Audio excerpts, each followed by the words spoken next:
చిన్ని అనే చిట్టి కుందేలు నివసించేది. చిన్నికి చాలా కోరిక ఎగరాలని.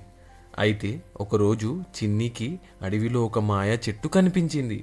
అన్నీ తెలిసిన మాయా చెట్టు, చిన్ని, నీ కోరికను నేను తీరుస్తాను, కానీ ఒక షరతు అని అన్నది. ఏమిటా షరతు అని ఉత్సాహంగా అడిగింది చిన్ని. ముగ్గురు స్నేహితులకు సహాయం చేయాలి, సరేనా? అది విన్న చిన్ని వెంటనే సహాయం చేయడానికి బయలుదేరింది. దారిలో ఒక ఉడుత కాయలను సేకరించడానికి సహకరించింది. అలాగే ఒక చిన్ని బాతుపిల్లకి కొలను దారి చూపి సహాయం చేసింది.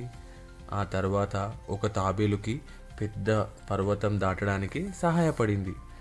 ముగ్గురికి సహాయం చేసి చిన్ని ఎంతో ఉత్సాహంగా మాయ చెట్టు దగ్గరికి తిరిగి వెళ్ళింది.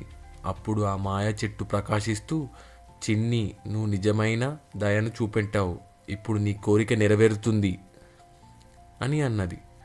చిన్ని వీపుపై అందమైన నీలి, గులాబీ రంగుల రెక్కలు పెరిగాయి.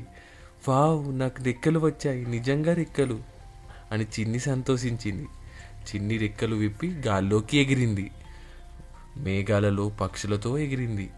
గాలిలో ఎగురుతూ ఉంటే కింది నుండి తాబేలు, బాతు, ఉడత అందరూ ఎంతో సంతోషంతో అన్నారు, చూడు చిన్ని ఎగురుతోంది, చూడు చిన్ని ఎగురుతోంది.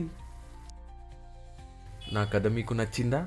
మీకు తెలుసా, మనం వేరే వారికి సహాయం చేస్తే మన కోరికలు నెరవేరుతాయి. మరిన్ని అద్భుతమైన కథలు వినాలంటే దయచేసి సబ్స్క్రైబ్ చేయండి, ఇంకా బెల్ ఐకాన్ని క్లిక్ చేయండి.